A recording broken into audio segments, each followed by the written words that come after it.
What's up, everybody? Welcome to Kinda Funny Games Daily for Thursday, October 3rd, 2019. I'm one of your hosts, Greg Miller, alongside the former informer, Imran Khan. Howdy, Greg Miller. How you doing? I'm great. How are you? I like that you're committing to the Halloween outfit. It is Halloween time, and so that means Halloween blazer at least each and every weekday with me. You know what I mean? Is it just a Halloween thing, or like will November we like get a turkey thing? Like well, I don't want to get ahead of myself there. Let's not. If you find a good turkey outfit, you can send it my way. I'll do that. Of course, I already have the Santa hat for December, so we're all set there. What would you do for January? It was like a baby New Year sash? Sure, I'll be dressed as the New Year's baby. Yeah. You know what I mean? Yeah. Now, I'm not doing this for every holiday. I'm doing this, of course, because Halloween, the best Halloween, the best holiday. Were you one of those people that was like raised on Halloween of like being the thing that you look forward to from the moment school starts to like... It's like the thing before Christmas break. It's that thing where I don't think I was raised. Like, I think I just found it on my own. And I am that kid that every Friday when my parents would take me out for pizza in Glen Ellen at Baroni's, still standing great pizza place, I would dress up in costume on my own every Friday. Doesn't matter if it's October or not. Yeah. I'd be Waldo. I'd be a Ghostbuster. I'd be a Teenage Mutant Ninja Turtle. You know what I mean? I think we all had the turtle experience. If like you were a kid in the 80s, I distinctly remember going to preschool and go like they say, "Oh, go change to your costume because it's Halloween day." Yeah. So I went in the back and go put on the turtle thing. It took fucking forever because that thing is elaborate. Yeah. Then you come out and it's like, okay, well we're almost done with playtime. It's time to actually like finish off. Like, oh, that took me like 20 minutes to do. That took me way too long. Yeah. But you want to be movie accurate. You got to do it. I understand. I understand. Have you seen that image of the Leonardo? It's disturbing. It's so disturbing. You haven't seen this. Someone somewhere is auctioning off the Leonardo from the suit from one of the Teenage Mutant Ninja Turtles movies, and it's falling apart and molding. It's oh god, it's disgusting. It looks like a freak show, horror show. It is the real question, Imran, is that of course tomorrow you're lead host. Right. I'm going down to LA for this WWE SmackDown premiere thing. Gonna party with The Rock. No big deal. Are you going to wear the blazer? You know what I mean? That's what you haven't wrapped your head around yet. If you leave it and I just see it in the back room, I'll probably put it on. Okay, and then there's when we do... Oh, after EGLX, right? We're going to EGLX, don't forget, middle of October. It's up on the site somewhere. Then that next week, I'm in Montreal on vacation. Are you going to wear it all week long? You have a lot of fashion choices ahead of you. I will say it depends entirely on the heat in San Francisco. If we have another week like last week, absolutely not. I'm not wearing that thing in the studio. I agree, and I back. If I wear a shirt, it will be surprising. Exactly. Yeah. I heard that this Sunday is going to be like 80 degrees. Nice. But we're not here Sunday. That's fun. What did you hear about the next week? You know, because right now that's the thing. This entire week, and it's funny because Blessing's not here because he melted here last week. I'm like, oh my god, this place sucks. This entire week's been the perfect fall. You know what I mean? It's like San Francisco got its act together. Oh, it's October. I can act like it's fall. Here we go. Perfect. It's been lovely. Yeah. I don't need to sit in that heat or wearing a pumpkin ass jacket the entire time. I understand. But if we'll see. I will suffer for my art if need be. I appreciate that. Yeah. I also appreciate all the news today, like which Overwatch character you'd like to see in Smash, WGA dropping the Video Game Writing Award, and more, because this is Kinda Funny Games Daily. Each and every weekday on a variety of platforms, we run you through the nerdy video game news you need to know about. If you like that, be part of the show, patreon.com/kindafunnygames. You can give us your questions, comments, concerns, bad PSN names, your squad ups, and everything else under the video game sun. Then you can watch us record the show live, twitch.tv/kindafunnygames. If you're watching live, you have a special job. Go to kindafunny.com/you're wrong and tell us what we screw up as we screw it up so we can set the record straight for everybody watching later on youtube.com/kindafunnygames, roosterteeth.com, and podcast services around the globe. Housekeeping for you. Thank you to our Patreon producers, Blackjack and Mohammed Mohammed. Today we're brought to you by Third Love and QUIP, but I'll tell you about that later. For now, let's begin the show with what is and forever will be a jam-packed Roper Report. Time for some news. 6 items on the Roper Report. Oh, Baker's dozen. Man, you are feeling good today, Kev. You had me worried yesterday. You weren't feeling good. Look at you now. I'm alive! You're like a $100 bill, a crisp $100 bill. How much do you credit the Kleenex infused with Vicks Vapor Rub for this high? Man, it got me going. Yeah? Oh, it's some good stuff. I feel like if I use a tissue and it starts immediately making me feel better, I'm going to be like suspicious of it. I mean, because it's just going to be around his nostrils too, that Vicks Vapor Rub. Like, boo! You know what I mean? Like, pop you right there. it just goes straight in. You know? Yeah. Yeah. Oh, So man. basically, you're getting high off Vicks Vapor Rub. That's right. Hell yeah. Awesome. Number 1, Imran Khan. Which Overwatch character would you want to have in Smash? Mitchell Saltzman at IGN has this. Jeff Kaplan, Vice President of Blizzard Entertainment and Lead Director of Overwatch, is quite emphatic about letting Nintendo and the Super Smash Bros. Ultimate development team use whatever character from Overwatch they'd like. Speaking to IGN in a recent interview, Kaplan said when asked what Overwatch character he'd like to see guest star in Smash Bros. Ultimate, quote, to the Smash Brothers team, whatever character you want. We love them all. They're all our babies. You can have any single one of them. We have 31 to choose from, end quote. But if he had to pick one, Kaplan said he'd have to choose Tracer. Tracer's our girl. Tracer's our mascot. She'd be my first choice, he said. There's a lot of great runners-up. I think a lot of people can immediately see Doomfist gameplay applying to Smash. But if it were up to me, I'd like to see Tracer, end quote. This is a really good question to ask Blizzard because they all have different answers. Yeah. Like every single, I asked the Diablo team once, they're like Deckard Cain. Yeah. Like, that makes no sense, but sure, I'd love to see it. But if it were me, I agree with Jeff Kaplan. Tracer is the mascot. You she think makes it the would most have sense. to be Tracer, right? Here's my real question. I saw this headline getting kicked around, and I was like, maybe it'll go somewhere in the middle of the Roper report, right? Mm-hmm. Then so many questions from people who were very, very excited about this in the questions on Patreon.com, and all the questions were exactly the same. Who would you want to see? I'm like, that's a weird question. Is there any chance you think this will happen, Imran Khan? I think if it were going to happen, they would have announced it alongside Overwatch. Yeah. I mean, there's a season 2, and who knows if they decided season 2 yet. Yeah. But we're what? Just 2 weeks out right now? A week out from Overwatch coming to Switch? yes. 2 weeks. I think like the first time it was playable was like a PAX Australia or whatever thing was in Australia last week. Okay. But I could see, because there's not a lot of Western representation in Smash Brothers. The ones that are in there are characters that just happen to be made by Rare, like King K. Rool and Diddy Kong, and there's a Dark Samus is also one. Of course. So if they October 15th. October 15th. Okay, yeah. If they wanted a Smash Brothers like Western character, because at this point there haven't even been any in the Banjo-Kazooie, I guess, is the most recent one. Yeah. But if they wanted somebody from a not Nintendo company or not formerly Nintendo, Tracer is a good pick. Blizzard is a good company to partner with on that sort of thing. Yeah. Like I could see, because people have been tossing around Doom guys, a rumor too. Sure, that's been around forever, Yeah. right? And I think that was interesting when the Smash director obviously took some of those head on, right? He's like, Goku is never going to be in this game. Yes. Right? Like, it needs to have a tie to video games. We have this planned out. We're going to support this game for as long as we possibly can. I think, honestly, Tracer would make sense, right? It would be, putting Overwatch in there would make sense now that it is officially a Switch game. Yeah. Yeah. And like if you wanted a representation from Blizzard, I think Overwatch, it doesn't sell the history of Blizzard necessarily, but it sells like what Blizzard is right now, Right. which is they make these kind of games and Tracer is their poster girl. Sure. So, And I do think, like, you know, even with Diablo, I know coming to Switch, and obviously we loved it and it did well. Mhm. I still think Overwatch is going to be far bigger on it. Yeah. Yeah, I think that's going to, you know, especially just bringing in the people who already play it and want to play it on the go, on this portable. I'm kind of curious to see how it does. Like Yeah. they're saying a lot of right things in terms of like control and stuff like that. But I kind of also feel like that game should have come out a year ago and not Sure. 2019. But maybe it's just my little bubble. But I don't hear people talk about Overwatch that much anymore. Yeah. Well, I think it's harder to grab the headlines. I'm with you in the same way that I still know that people play Overwatch. I know Andy, when he defaults back to something, will play it. I know Lucy James plays it every weekend, right? Yeah, her and Timur like play it all the time. Exactly, right? And that's the thing of, I think they play it, but it's similar to like when we're doing Gamescast today, patreon.com/kindoffunnygames, 2 p.m. And you run into that thing of, well, I'm still playing some of the same games, but I'm not going to talk about them the way I talked about them 3 weeks ago when they were brand new, let alone Overwatch, which was new years ago at this point. Yeah. My problem has always been like once my friends fall off a game, it's hard for me to stay into it. Sure. Because like it's either I get good enough to be competitive or I just stay there and like it's not a friend thing anymore. It's just me essentially wasting time playing the game, which is fine. That's a totally like reasonable way to play a game every weekend. But I'm never going to get better at Overwatch. And as it increase, like I've not played, I want to say in about, I would say 8-9 months. Okay. If I went back in now, there's like the roll queue and all that stuff. I don't know that. I think the old man me would be like, "This isn't how I play Overwatch. I want to like what's happening anymore. I want to pick the character that I just want to play right that second and just Yeah. play that."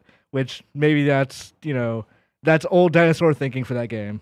Yeah. But I mean, that's what it is, right? And I think that's, as these games as service try to change and keep up with what the audience wants. They have to worry less and less about you or people like me, right? That touch a game, play it for a few months, leave, come back a year later, like, oh, this is nothing. Yeah. I don't even know how to start this. What do I do? Where do I go?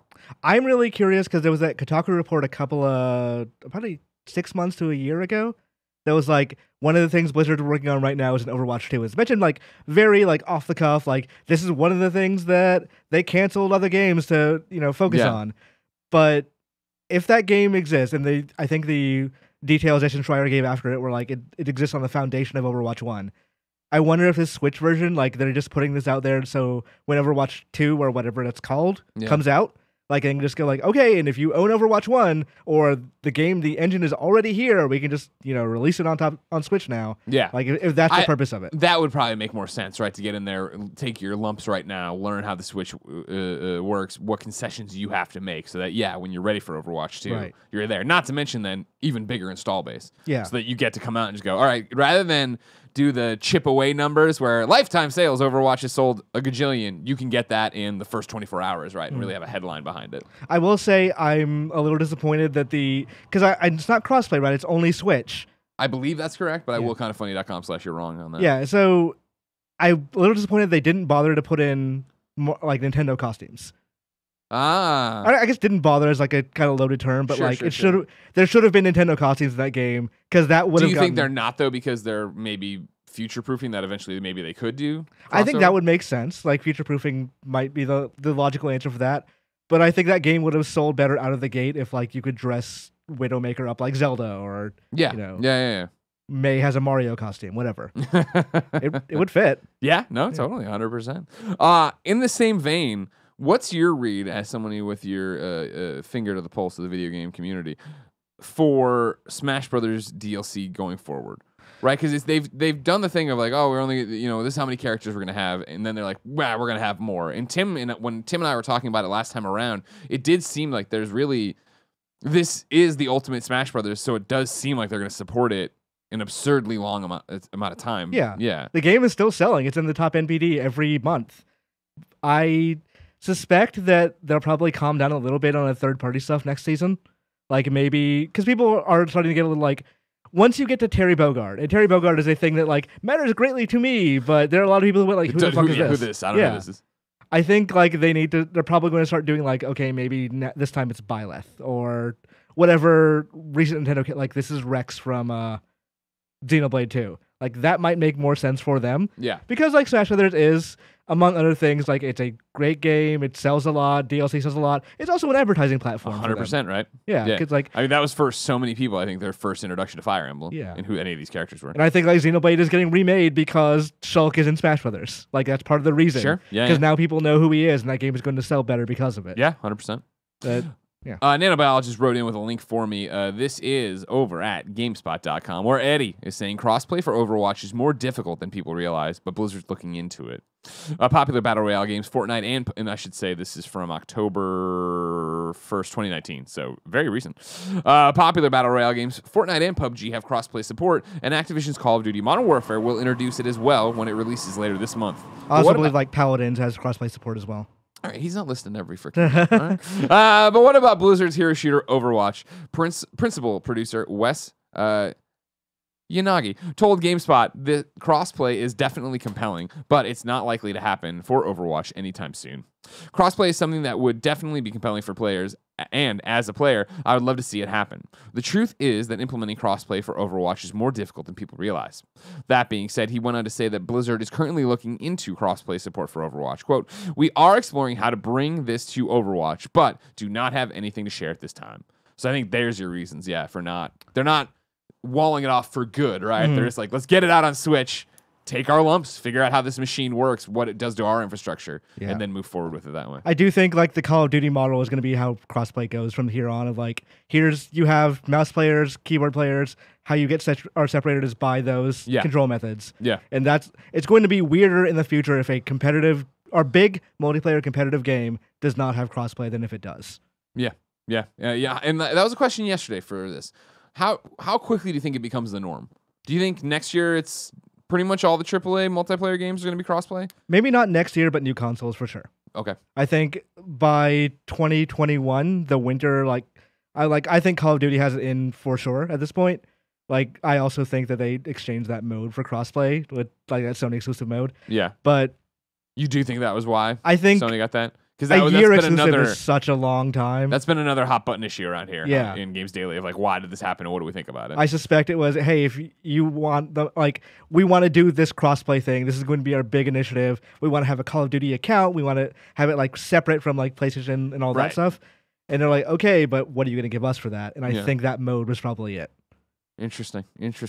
But I believe in the crossplay like initiative is going to be like a fully normalized thing by next generation. Okay. I think Bungie but when Bungie announced that Stadia is going to be locked off into its own thing, it's not even going to play with other PC people, they heard the groaning from that. Yeah. I think every developer realizes when people don't have crossplay, they just don't buy that version. Gotcha. So like Overwatch like Switch is right now like a separate anomalous thing. Yeah. But in the future, like in a year from now, I think if games are compatible to play, like if they are on multiple systems, you should be able to play together. Yeah. And I think developers realize that, publishers realize that, and more importantly, the audience is going to realize that.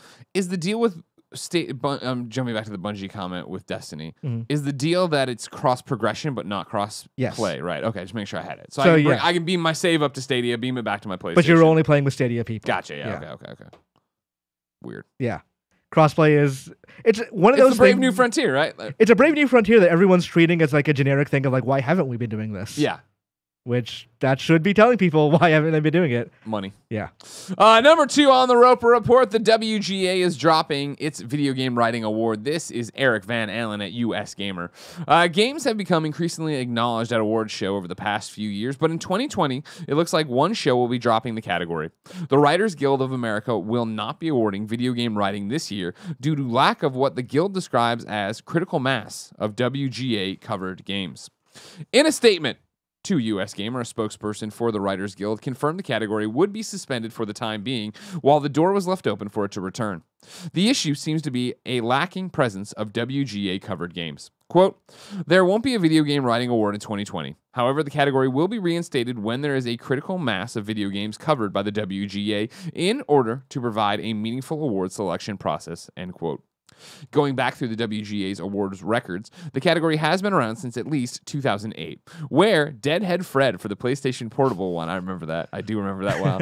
Last year's nominees included Assassin's Creed Odyssey, Batman, The Enemy Within, Marvel's Spider-Man, Pillars of Eternity 2, Deadfire, and the winner, God of War, written by a hack, Cory Barlog. Some writers have intimated? Yeah. Intimated, yeah. I've never heard that used this way. Intimated, you're inferring, right? They're inferring, implying. Yeah, interesting. This isn't a devastating loss, however. I'm just pulling one. Sean Kittleson, he was the writer on Mortal Kombat 11 and Justice 2. He tweeted, "The WGA Game Writing Award was never more than a way for the WGA to build its membership among game writers, incentivizing us to pay dues in exchange the privilege of being eligible for that award."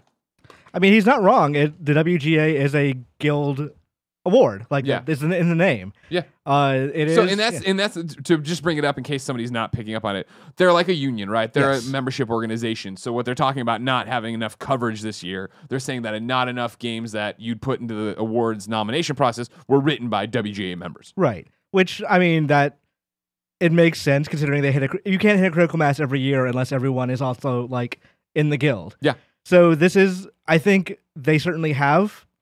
I'm positive they have enough to make an award. Sure. This is them saying we want more writers in the guild. Yeah. Which is, I mean, Kittleson does, he's not wrong that they are trying to incentivize it. I don't know if he's describing their motivations correctly of, they just want more dues. Yeah. They might just, a union is a thing that gets more powerful as you have more people involved in it. Do you think it's an optics thing, though, too? Because it would be here's the nominees for the WGA Video Game Writing Award. And it would be, I'm out here not thinking, but it would be a bunch of AA games, and we'd look at it and be like, oh, where's this game? Where's that game? These games that are getting nominated for Game Awards for writing. And they'd have to hat in hand and be like, well, they technically aren't part of the WGA. Yeah. And you'd be like, oh, well, these successful people are making these successful games, and they're not part of it. Why would I be a part of it? Last year, they got to kind of luck out with God of War of this is actually an extremely well-written game. There's also winning every Game of the Year award. Yeah. So they can just say also, we have this game in our guild, or the games writers and all that stuff. this team is unionized, we can kind of pat it on the back and say, good job. Yeah. This year, what if it's not? Like, what if the games that they do have are not the best written games? Sure. Or what if they're, like you said, what if there are just things missing? It does make a point of, well, maybe this award show, like if you have, I'm sure there are movies that are just the Oscars ignores. Yeah. But at a critical like Laser Team 2. Yeah. Like all that, they mostly ignored like animated movies and cartoon movies for years. Or comic book movies too. Yeah. Like, it's when the audience notices that, then they have to start changing it. Yeah. So then maybe they just don't want the audience to notice, or maybe this is just a pointed thing of saying, yeah, if you want to be considered for this, we'll start doing that. Who this does suck for is the writers. Totally. Like whether you're guild in the guild or not, this is a shot across the bow that affects you by saying, your medium is not going to be considered this year because we just don't feel like it. 100%. Think about how many writers are in there right now who did great work. How many video game writers are in the WGA this year, did amazing work, were excited for this, and maybe even were, man, the top 3 games you're seeing get kicked around for narratives aren't WGAs. I actually, my smaller game has a shot at this. My smaller narrative has a shot at this award. And now they're just like, no. Yeah. Why did I pay dues this year? Why am I being a part of this? They would never say like, oh, well, we just don't feel like doing it for movies this year. Yeah. Or like, yeah, TV shows are kind of blasé. You know, it was like, a weak year for comedies. We're just not going to do it. Yeah, the Todd Phillips excuse. Yeah. I mean, well, it's so hard to do comedy this year. The best response to him was somebody quote tweeting it and then being like, I read this article and I saw Comedy's dead. It was, and what was it? My condolences. And it was like all these hilarious people that are like killing Trevor Noah and all these different people that are like on fire right now making comedy. I saw Taika Waititi like he's like, yeah, this guy's funny. Like, yeah, I'm surely Comedy's dead because I'm clearly struggling. Yeah, because you can't make the Old School or The Hangover right now the exact same way. Hangover 3 sucked. That's why you can't make a Hangover. Did it? I never saw it. It's an awful. Hangover 2 was the one I don't even. I did see Hangover 2, right? That was the wedding. He got locked on the roof. Yeah. You might have forgotten it because you might have seen Hangover 3 and just not remembered it because the movie is completely non-memorable. I have watched that movie twice because I did not remember the first time. Wow. That I had seen it. At some point in the middle where you're like, oh. Yeah. Wait a second. I was like, I saw this on a plane, I think. And it was like, it was literally like I did not know if I had deja vu or if it was a real thing that was happening. Like, did I actually see this or did I just see enough trailers? Or, yeah. But yeah, that movie sucks ass. But I do like this. It does suck for game writers in general. Yeah. To have your medium kind of disparaged this way. Totally. Yeah. Especially something you've worked hard for. You joined this union to, help get through it, right? Or I help break through. Hopefully, you push it forward, give it more credibility in the WGA, and then get this. Like, though I will say, I wish they would have done it even with like a number of smaller games. Because like I look at his last year's list of like Assassin's Creed Odyssey, Batman, Enemy Within, blah blah blah. They're like very narrative focused games. I would have wanted to see something that's like narrative focused, but not necessarily hews to the same kind of genre these do. Like Obra Dinn would have been a fantastic thing for me. Like that game has amazing writing. Yeah. But it's not writing in the exact same way. Yeah. So like to see that win a Writers Guild Award would have been like, okay, well actually video games are a different medium that have different needs. Sure. And we can celebrate the different ways they do it. Right. That's a great point. Yeah. Not your traditional writing. I'm sorry. Nanobiologist has the most important you're wrong so far. Hangover 1, the guy got locked on the roof. Hangover 2, he got locked in a dumpster. Hangover 3 was a dumpster. On fire. Number 3 on the Roper Report, there's been layoffs at Discord. This is Brendan Sinclair at GamesIndustry.biz. Discord has made a round of cuts internally. The chat service has confirmed to GamesIndustry.biz. Quote, yesterday, we made an active shift in the talent needs of our marketing department to better serve our growing business and future ambitions, a representative said. As part of this, some difficult personnel decisions had to be made to meet these goals. It is not clear at this point just how many people were let go. Discord has had a busy year. The company broke the 250 million user milestone in May and added live gameplay streaming to its list of features. At the same time, it has spent 2019 largely backing away from its 2018 plan to become a place where users went to get their games. It shut down its storefront in March, instead allowing developers to sell through their own channels. And later this month, it will stop giving away free games as perks of subscribers of its premium Discord Nitro service. Right. When they were first launching that thing, like I was getting emails from them, like they were very excited about it. Yeah. Like we're going to, Steam does not do well for indies anymore. Like everything gets lost. We're gonna have a curated store that is going to like really focus on indies. We're gonna publish some games. I was talking to them like, what do you want to see in like a press tour for these sort of things? Like, okay, well this and this is beneficial for us, but they really wanted to go for it. I don't think they saw Epic's game store coming. I don't think they did either. That definitely is like I mean, in general, launching a store is hard. Yes. In general, when Discord said they were going to do it, me not even being a PC person, but understanding the landscape, I was like, I don't think you're big enough for that. I don't know if that's the right move for you guys. You're big, but are you big in the way people would want to buy their games? And then it was Epic came out of nowhere. Because as controversial as the Epic Game Store is and their tactics and stuff like that, there is an argument that those are the moves you kind of have to make if you want to get in there. And Discord was not willing to make moves like that. They had like the Discord exclusivity for some things, but they were very short times, and like they eventually went to other platforms.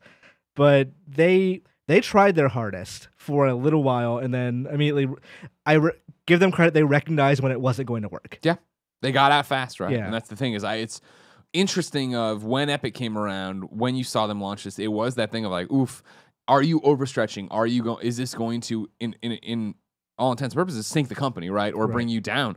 The fact that they are able to look at it and cut it and make hard decisions, right, and be like, well, no, we can't do this, especially because it is the core part of Discord is doing so well. 250 million users, right? Like, I mean, but how are they monetized? Like they're doing the Discord Nitro, which now just lost the incentive. Yeah. Oh, I know that's still a huge part of it. Then that's where you pivot back now and figure it out, because everyone you talk to loves Discord. If you use Discord, you love Discord. Yeah. But it is this thing of, how do you, as Discord, make money? How do you monetize 250? And the store was their way to do that. And like, it really sucks that they had to do layoffs because this just didn't work out. Of course, yeah. But I think they're going to have to figure out some other way to expand, and it's not going to be a store. And that's the biggest thing about it, where I wanted to get it out here, because I know it's a marketing department layoffs, and that sucks, don't get me wrong. But the storefront's we've covered being shut down before. I don't know if obviously with Blessing in here last week, it was a little jumbled in terms of me hosting or him hosting. I'm not sure if we covered the free games going away, but it is more this thing of, this isn't a story I want to watch as it develops, to see what happens with Discord from here, because they are such a impressive service. They have such brand loyalty, but what does that mean in terms of revenue, dollars and cents, and how you make it work? Yeah, it's one of those things of, because when you put out a product for free and it gets 250 million users, they are very used to the way it works. So you cannot take away that foundation at all and put it behind a paywall. You have to value add on top of that, or people will rebel and you're going to lose like a large chunk of that 250 million users. Yeah. How they do that, though, is I have no idea. I'm not a business person. I don't know how that's, like, what features they could add that will get people. The store was a good idea, honestly. It was a smart thing they did that they got completely waylaid by a oncoming train of a mega corporation coming in and doing the same thing they're doing, but in a much larger scale. And there's only so much room for so many not Steams, and if you don't have a side business that also keeps you afloat, like, GOG would not be doing... Like, I don't think the GOG store keeps that thing afloat. I think CD Projekt Red, as a publisher and a developer, keeps that thing afloat. Yeah. So, like, if GOG were just its own thing, I don't think it would be surviving, or if it were, it would be like a very meat thin kind of thing. Yeah. But again, like, I love the people at Discord. Of course, their offices have that band arcade game that I love going there and playing. Yeah. You know the one the two handlebars, like you smash them into each other. No. It's like a two-player thing. It's like, I think Bandai put it out, but it's one person grabs one handlebar, the other person grabs the other, and they can meet in the middle. Yeah. It's banned from arcades because you can really hurt yourself and hurt the other person, slamming it into them. Yeah, I know. I don't play this game. Yeah, I played it there, and I played it at Portland's ground control arcade. Did you win? Yes, because I did not care about hurting the other person. Yeah. Imran Khan, everybody. You win at any cost, Greg. Number 4 on the Roper Report, a Borderlands fan that many of you know from Polygon and a couple other places has passed away.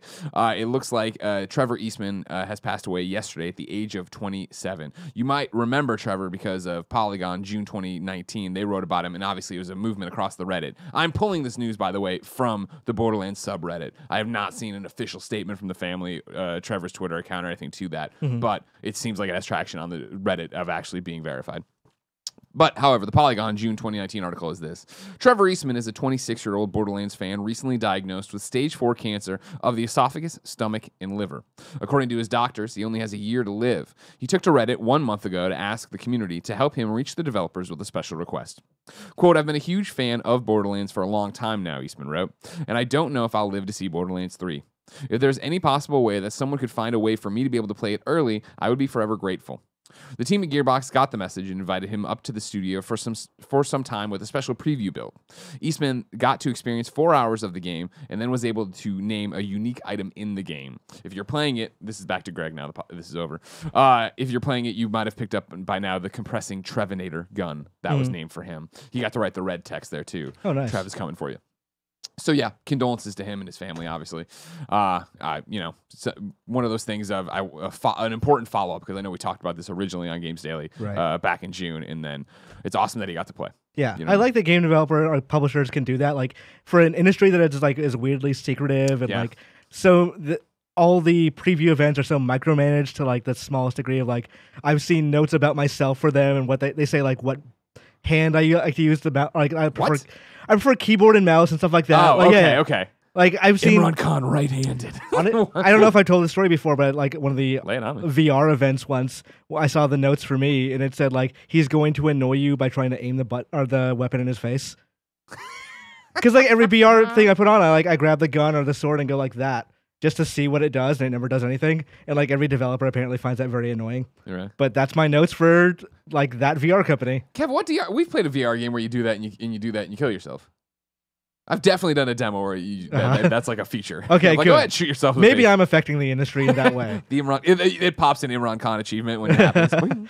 But I've seen like this stuff happen with like Nintendo. Like they bring a Breath of the Wild or Smash, whether it's like someone who's terminal or it's great that Trevor Eastman was able to do that. Great that Gearbox is like so willing to not only like let him play the game, but also be involved in its creation. Of course. And it was another one, as it is right now, I think, where you saw, it's cool to see what I think of when I think of video games and community, right? Of the Reddit rallying behind him to make enough noise that Gearbox was able to see the message. Right? Like, I think that's the power of us. And then even today, where it's like, top of the subreddit for Borderlands and people talking about it. It's a thing of like, even like you talk about 20 years ago, if I was a huge fan of Nintendo games and I, God forbid, had a terminal illness, there would be no way, like maybe somebody would write to like Howard Phillips or something. Yeah. Like here it's a subreddit and a Twitter account and stuff like that they can more easily get in touch with these people, which is great. It's fantastic. Yeah. Number 5, Mario Kart Tour is doing incredibly well. We're following up on something we've talked about before. This is Kevin at GameSpot.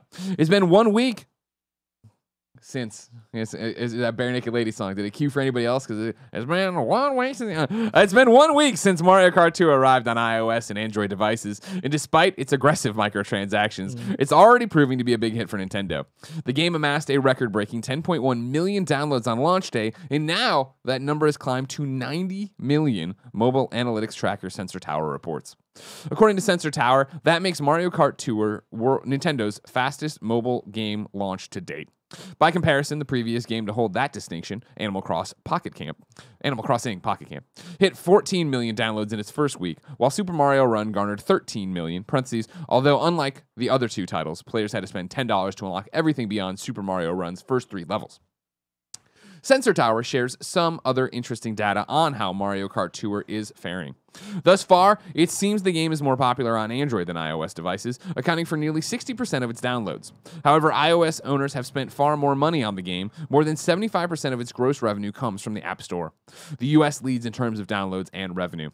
According to Sensor Tower, Mario Kart Tour has grossed more than $12 million in its first week on the market. However, Nintendo's most successful mobile game is still far and away Fire Emblem Heroes. Since it launched back in early 2017, the title has generated more than $618 million. Pocket Camp currently sits at second with $111 million in revenue, while Dragalia Lost is close behind with $106 million.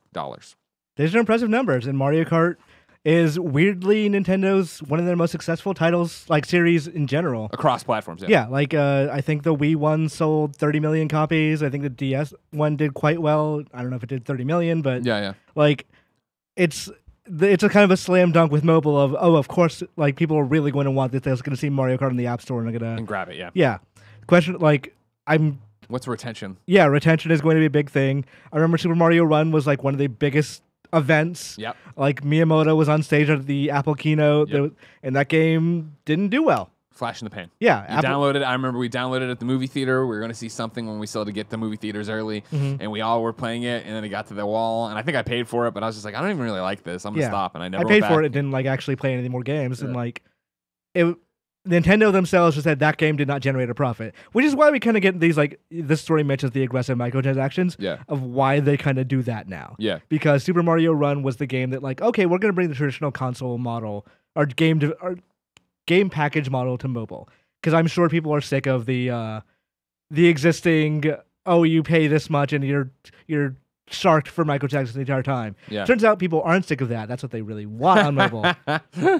But it's very interesting because like this came out the same week as Apple Arcade, or not same week, the week after Apple Arcade. Right. And it feels like they're entirely different worlds. Yeah. Because like I'm playing Apple Arcade games like Grindstone. Yeah, and, like, hell yeah, you are. And I also have Mario Kart Tour on there. I don't like Mario Kart Tour, but I'm still jumping in to play it every so often. What's bringing you in for it? I don't know. Yeah. Like, I think part of it just, there's all these really new, interesting tracks. And as a Mario Kart fan, I'm like, I wonder if they bring these to new consoles. That's one of the things Tim brought up when he was talking about it on Gamescast last week, right? Is that for him, this die-hard Mario Kart person, even with, Deluxe on the Switch, it still was up-resing or stuff we'd seen for so long. Yeah. So to get in and see what a brand new Mario Kart looks like running on an OLED screen, doing all, it's like, it looks impressive. I want Waluigi pinball on console games. Yeah. Like, maybe that's the line in the sand for me is like, maybe if you do that, I'll put money into this thing. But like they have a subscription service, that's the one that bothers me the most. Yeah, it's $5 a month. $5 a month for 200cc, which is the same cost as Apple Arcade for like 100 fucking games. Yeah. So, and 200cc doesn't get you anything except just go slightly faster. There's no better rewards for it. So the entire subscription service, I don't know if it's a good thing that it's pointless or it's a crappy thing. Yeah. Like, the whole game bothers me in a lot of weird ways, but I'm still playing it, and I don't know how to square that away.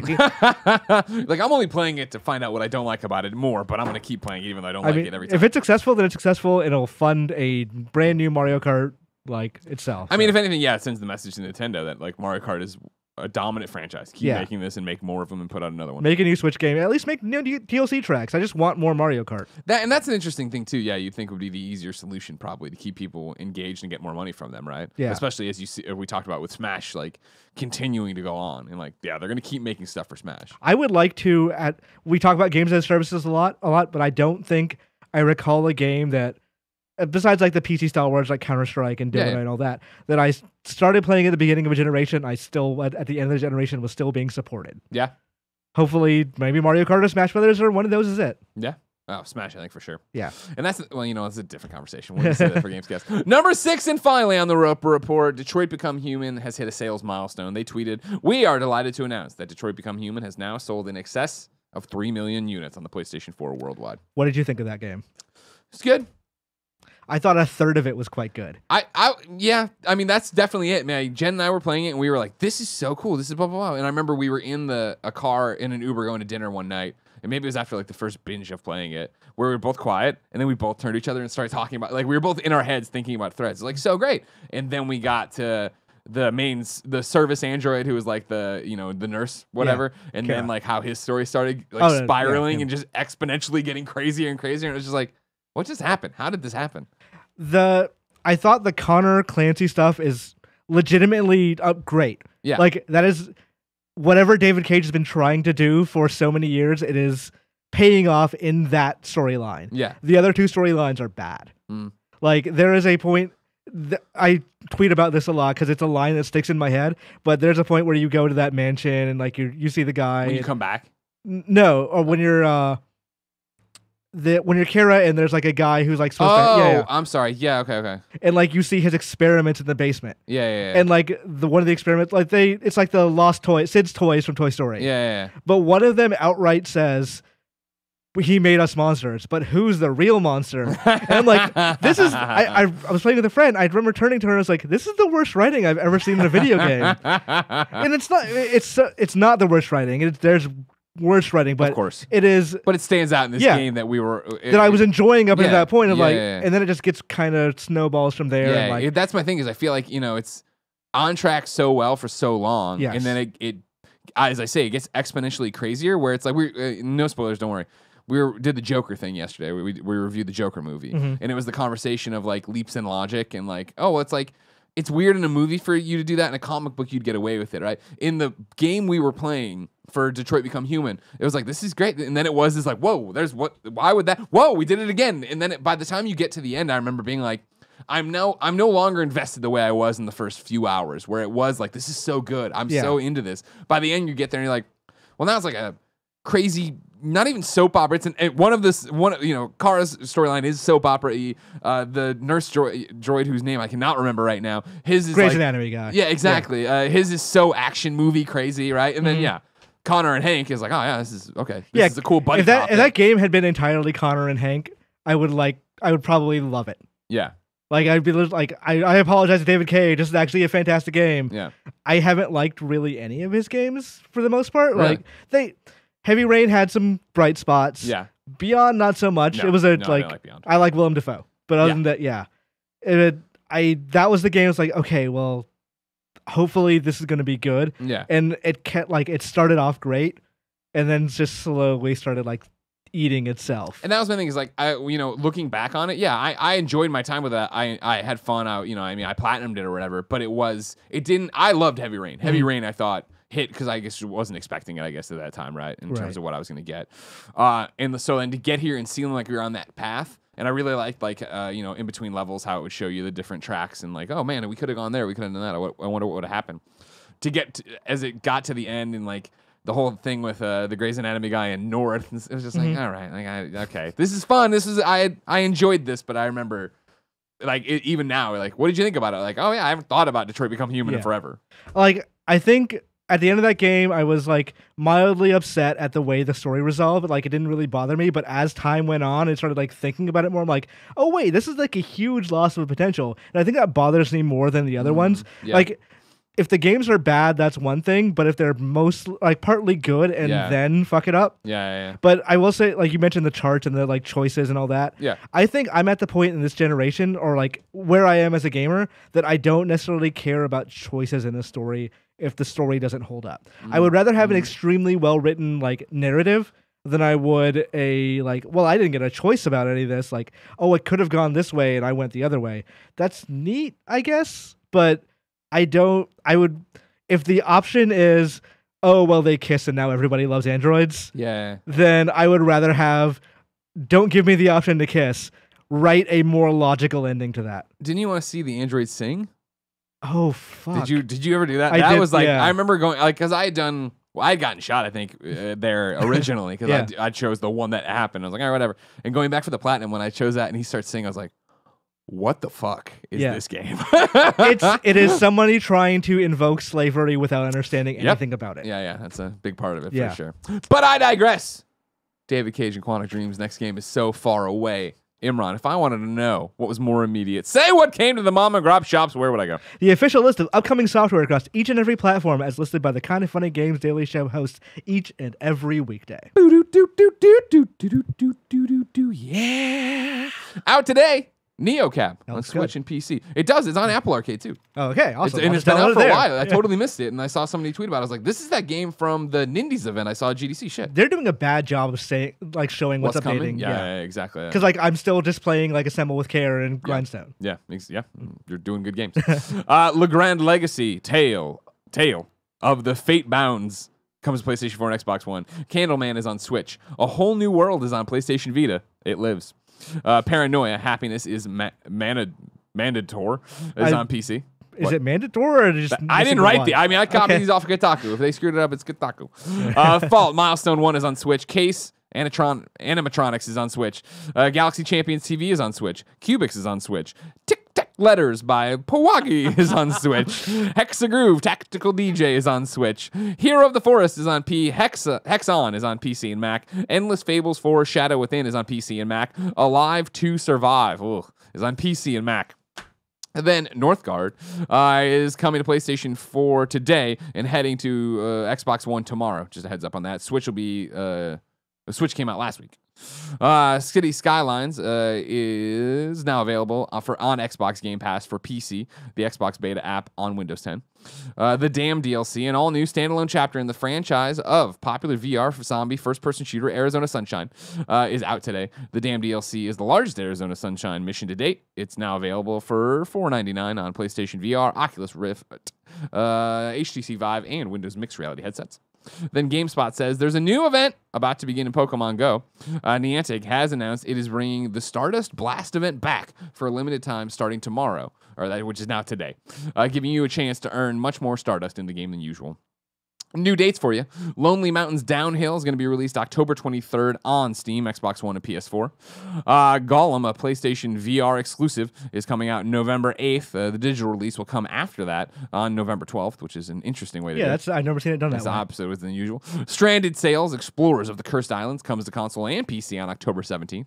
Demon Pit will launch on Steam 17th of October.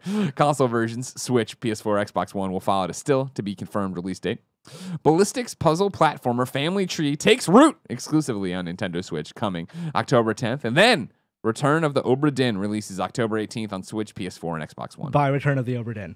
I never played that much of it because, of course, I'm a snob. So I started on PC. I was like, I can kind of see this, and I'll wait for this, and here it is. The way you played Telling Lies is actually quite useful for Obra Dinn. Yeah, I'm so excited like with for the that. notebook and Totally. I'm totally stoked to do that. I think it'll be a good Switch one for me. I'll just bam and have a notebook with me, right? Honestly, like you and Jen, that's probably a decent game for you and Jen because like I played it with a friend as well, and we noticed things the other person didn't notice. So like when you're like, oh, now when you had that realization, it's such a fun thing of like, you're right. Let's go back and check that. Like it's a really fun co-op game. Huh. Well, all right then. It's time for Reader Mail. You, of course, can write in at patreon.com/kindoffunnygames, where you can get the show ad-free. Speaking of ads, this episode of Kind of Funny Games Daily is brought to you by QUIP. Did you know that nearly everyone at Kind of Funny uses a QUIP toothbrush? As you've probably heard one of our shows before, I bet you did. But what actually makes a better toothbrush? Industrial strength power, claims of miraculous trendy ingredients, multiple modes? If you ask a dentist, they'll tell you it's less about the brush and more about how you use it. That's why QUIP was created by dentists and product designers to focus on what actually matters for your oral health, healthier habits. QUIP's sensitive vibrations with a built-in timer guide gentle brushing for the dentist recommended 2 minutes with 30-second pulses, ensuring an even clean. QUIP automatically delivers brush heads every 3 months for clean new bristles right on schedule. The sleek, intuitive design is simple to use and comes with a travel cap that doubles as a mirror mount. These thoughtful features make brushing something you actually want to do twice a day. QUIP starts at just $25, and you'll get your first refill pack free at getquip.com/games. This is a simple way to support the show and start brushing better, but you have to go to getquip.com/games to get your first refill pack for free. Go right now, getquip.com/games. Next sponsor is Third Love. Almost all the kind of honeys are wearing Third Love bras, and with their tagless options, half cup sizes, and amazing customer service, it's easy to see why. Third Love uses data points generated by millions of women who have taken their Fit Finder quiz to design bras with breast size and shape in mind for a perfect fit and premium feel. Third Love offers more than 80 sizes, including their signature half cup sizes.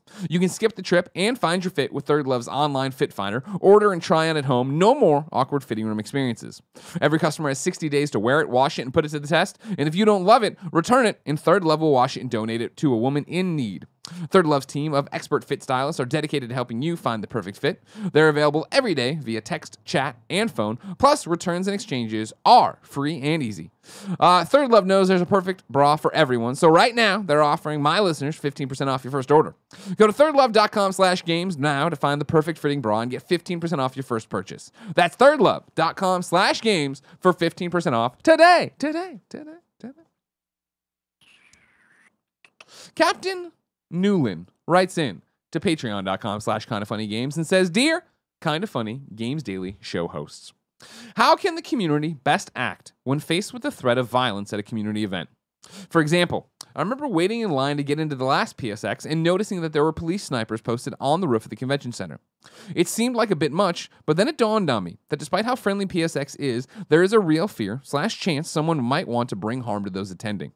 Also, due to the fear that there may be a shooting incident at my local theater during a Joker screening, I've been debating on not attending a showing I have tickets for. It seems so messed up to have to change plans for something you really want to do because of someone else. But is this just the reality of this day and age? I'm sorry if this worries anyone else planning on attending. I really wish the world was as kind as the Kind of Funny community, and we didn't have to think about these kind of questions. Captain Newlin. He's right in that. He's right in both parts. This is absolutely messed up. Yeah. But it's also kind of just the reality of working this stuff and like going to these events. Yeah. Like you kind of can't really shut down your life for the assumption that there might be a mass shooting. Yeah. That said, there was a couple of months ago where I was like, I kind of want to go to the Gilroy Garlic Festival just because it's nearby and I've never been and it sounds fun. Glad I didn't go. Yeah. I'm probably not going to go next year or, anytime in the future because there was a shooting there. Yeah. I didn't go to a Joker showing, not because there wasn't a shooting, because I just didn't feel like going. You're like, that movie doesn't appeal to me. I mean, I will see it at some point. I don't think my local theater had like an opening night thing. Yeah. But I did last year with PAX. That was, I think, like a week after the Madden shooting, maybe like 2 or 3 weeks, but it was fairly recently after. And I remember thinking, like, the security here sucks. Yeah. Like, because PAX West is so open. It's multiple hotels and like a convention center, and none of it's really. See, that's what I'm worried about. Well, I can take it off. I can get All hot. right. But the it being so secure, and like this year they introduced metal detectors.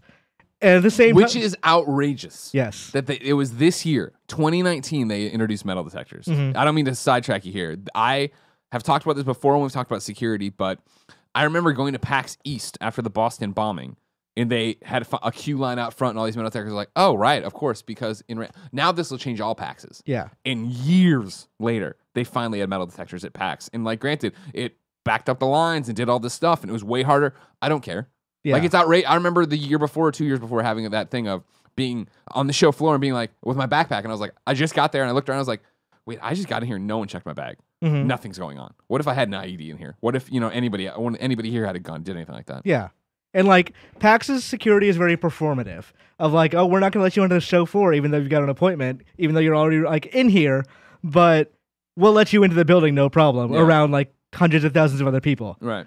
So it's always been this very weird thing of like when I go there, because my parents also worry every time I go to these things of like, yeah, just be okay. Don't get into too many large crowds. It's like there's 60,000 other people around me at any given time. Yeah, like there's no way I'm not going to be in a large crowd. But like obviously I told her like, yeah, I'll be fine.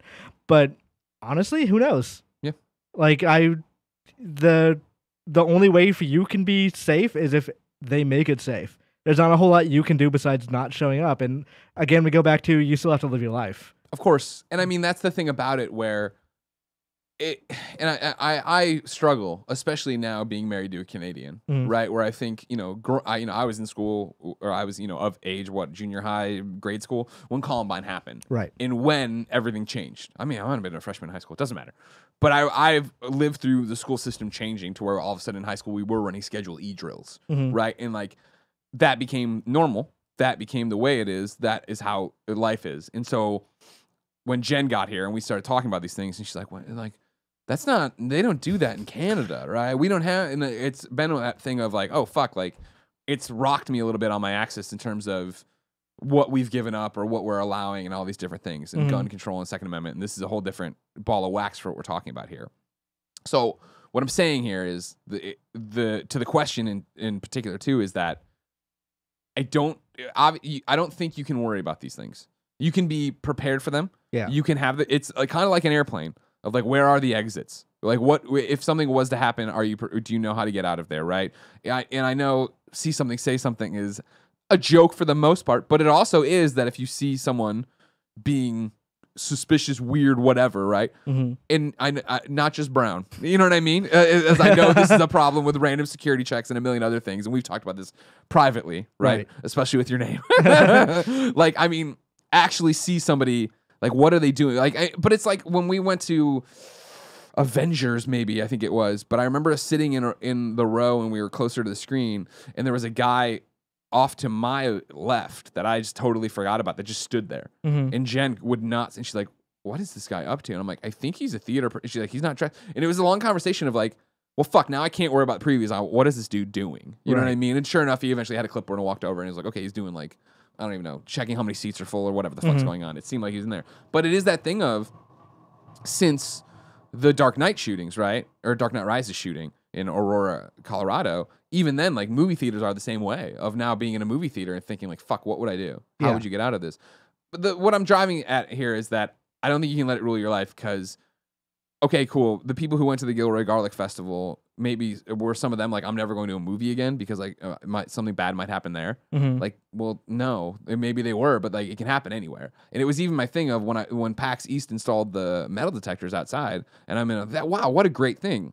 Then what happened? It was me and 700 people in this giant snake line waiting to get into the metal detector, and I remember thinking, oh, if you brought a gun to the center of that, you waited till you got to the center of the queue, it would be a very similar situation as if you had it in there. Right. Right? Like, if you want to do bad, you're going to do bad. And that's a shitty thing to say. Yeah. And there are precautions we all should take and do. And, like, I definitely think gun control is a big part of that. And I definitely think mental health is a big part of that. And I definitely, like, there's a million things. But in your day-to-day life, right, like, I don't think the answer is saying you're not going to go to PSX 2020 or you're not going to go to PAX or you're not going to go to the Joker. Yeah, know what you need to do in those situations. Like, maybe dropping down to the floor isn't going to 100% guarantee it's going to save you. Yeah. But it's the best thing to do in that situation. So know not to panic there. Yeah. But again, it's like you said, you have to live your life. You can't stop yourself or from not going to PSX or whatever. Yeah.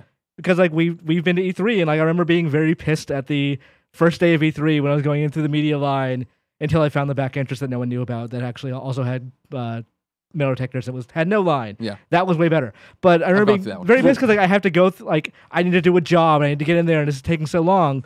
It's probably better that it takes me a little while to be inconvenienced than 100%. like, oh my God, just letting anybody in. Because like that first year that it was open to the public, they had nothing. Yeah. It was just straight up like, okay, you got your ticket, go in. And I was like, oh shit. If anything happened here, then we were all screwed. Yeah. But they've made it a little bit better. PAX has made it a bit better now. Well, you just have to trust that these places are doing their best to get these things safely or done safely and go on and live your life. Yeah. Yeah. It's a shitty thing, right? Yeah. I wish there was a fucking answer to any of this. Yeah. I wish there was a turnkey. This is what we should all do right now. I mean, it really sucks to like I get weird or not weird out. I get a little scared every time I go somewhere that somebody will know that lots of people will be at. So like I registered to vote the other day because I have a new address and like it makes sense to like get that done now. Of course. When they were talking about like, oh, we'll probably find a polling place close to you, I was like, okay, I live in San Francisco. This is a very liberal city. I'm not scared, I guess, but like the idea crossed my head of somebody who wants to do harm there to like maybe they just don't like voters of a certain like whatever. Totally. They know people are going to be there. They know what they might be thinking. They could go there and open fire before any security shows up. And if they don't care about living, then like nothing's going to really stop them. Yeah. So like me being really like, well, when's the best time to vote that isn't going to be, dangerous is a fucked up thing to think. Totally. It was when I wrote the Newsweek article, or op-ed, not even article, and was talking about, like the good side of gaming, right? And like what we all accomplished together. One of the final paragraphs mentioned, it's just like how more than 60,000 people or whatever are going to gather in Seattle for PAX at the end of this month or whatever. And when Jen read the draft, she was like, do you want to cut that out? Like, I don't, you know what I mean? Like, and it was this conversation of like, do we want for people who are the bad people who want to do something to know that they could come do bad at this thing? And it was like, I left it in the end because I'm like, I thought it was a stronger statement. And also like, that is the thing. And I know this is like, so obviously was in college at 9/11, right? Like, I mean, like in that, again, if you're a younger listener or viewer, that did change so much. Like, I do think to this question and to that back then and to the statement in the Newsweek thing, the words of President George W. Bush do ring in my ears, right? Of just like, if you do that kind of stuff, the terrorists win. Like, right? Their whole goal here is to make you afraid to vote, make us afraid to go to a convention, make me afraid to speak my mind or anyone to speak their mind, right? And it's like, it's not that simple, but it is in one regard or some regard, right? That like, it is that simple of like, I'm not going to let that be the reason I don't do certain things or do. I'm going to go to those things and think about it at least. Worry about it. How would I evacuate? What I do here? You know what I mean? But not like that. I'm going to hold myself up in my building. Right. Yeah. And yeah, just live your life. Hope for the best is kind of the only way we can do it. I don't remember listening to the 1UP show back in the day and having to hear them deal with this stuff. You know what I mean? God, video games. Let's find a happier one to end on here. Here, this is a simple one. The other guy singing in Van Halen says, I pre-ordered the biggest whatever they call it Super Deluxe Borderlands 3 a while back, and I just now beat the game and I love it. I've got the season pass, but every time I look at the PSN store, it tells me to download it. Don't know where I look if I've already downloaded it or if I have 17 copies of this thing at this point. Thanks for everything.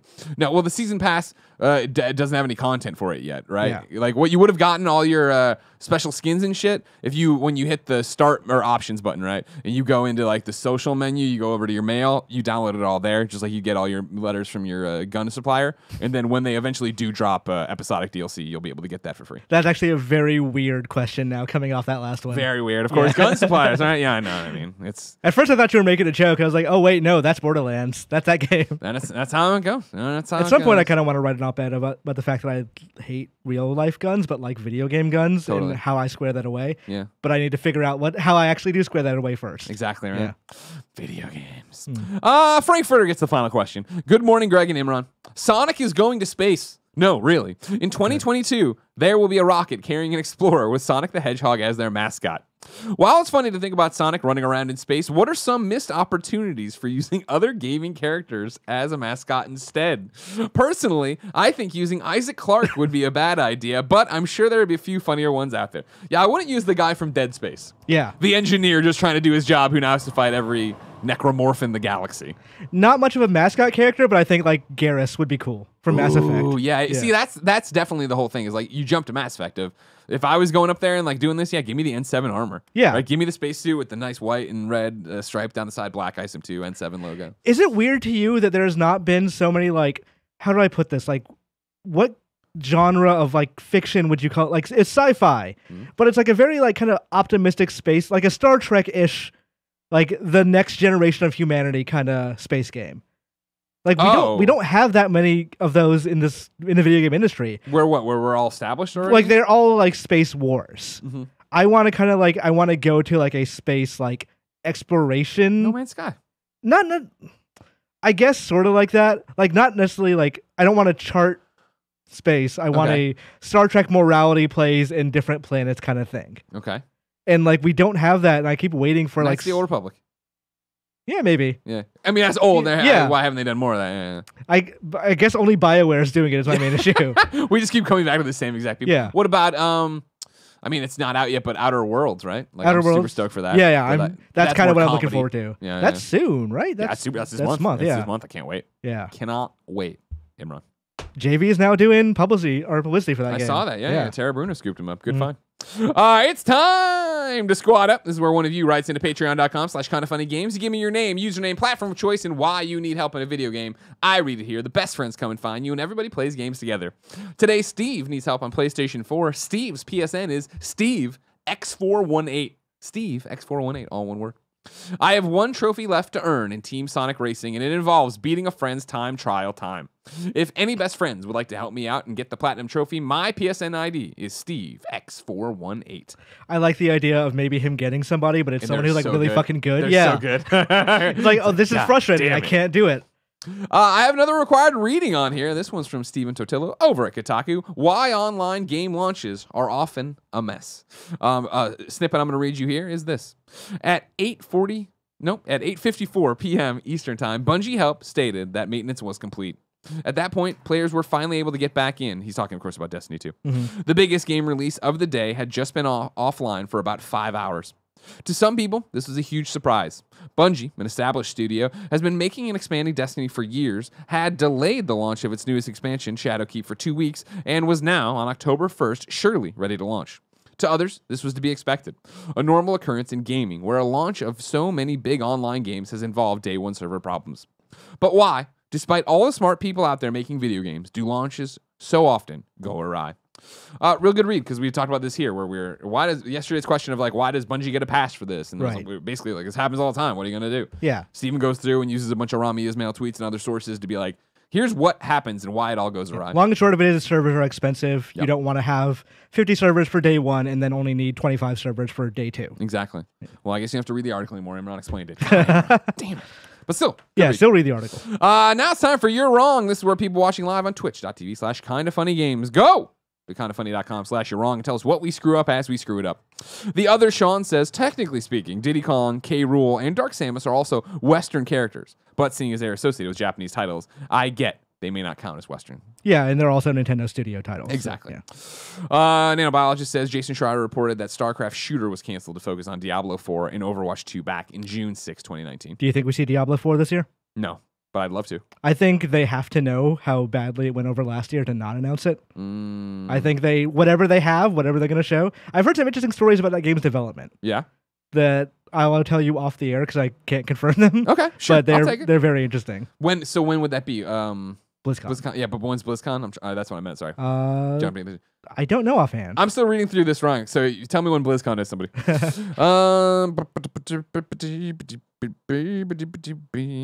Nanobiologist points out, speaking of cross progression, Civ 6 cross-platform saves can now move between PC and Switch, just not PlayStation 4. Lame. Here we go. Mr. Nintendo says the subscription service for Mario Kart World Tour unlocks 200cc, which gives you more points per level, which in turn allow you to unlock more stars, which gives you more cups. Also, the subscription service opens more unlocks per level, more carts, so on and so forth. When racing in tournaments, scores will be nearly impossible to top at higher levels without racing at 200cc's. I think I dislike that more. I think I'd like it if it just didn't do anything. Yeah, it just gave you 200cc's and that was the end of that. Paranoia, Mandatory Happiness has been delayed until November. I don't know when we talked about that, but it must have popped out. K. Wally says the developer you were mispronouncing, Greg, is Paugi, not Poagi. So Paugi. There you go. Or Paugi, maybe. Says him, dude. What'd you say? Says him, you know? Maybe you're saying it right. BlizzCon's November 1st to 3rd. So, end of this month. There's breaking news in here. Is Randy Pitchford? Yeah, but I'm going to read it, but you have to cover it tomorrow. All right. Virtual Boy says, breaking, Randy Pitchford's ongoing legal troubles seem to have ended, according to Nibel on Twitter, via Hollywood Reporter. So I think that will be there. Yeah, but look at the headline is what? Gearbox Software CEO exonerated in lengthy legal battle. Interesting. But yeah, I think that's well worth its own story tomorrow, rather than me try to shove it in right now. Yeah, I'm trying to figure out what that actually means. Exactly.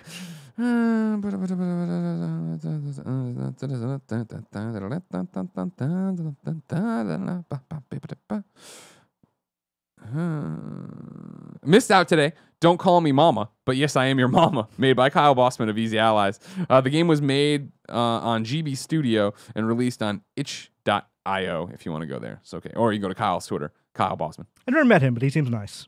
Yes, true. No, that's fine. Okay, and then November 1st through.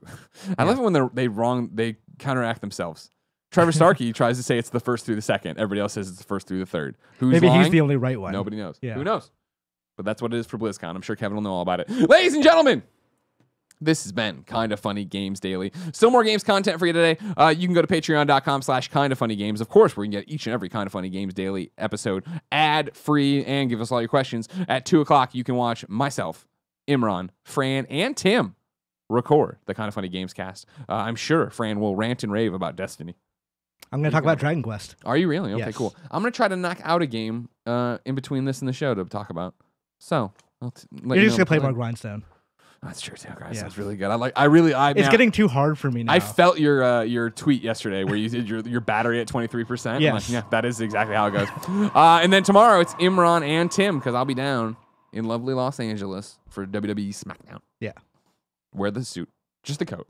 I'll probably wear a the little coat. bit. You know what I mean? But I'm going to get clothespins for this league because you were 7 feet taller than me. I know. But think of it this way: you could wear the exact outfit you're wearing now, the coat over it, and then once the show started, just take it off. Just wear 5 sweaters and then yeah.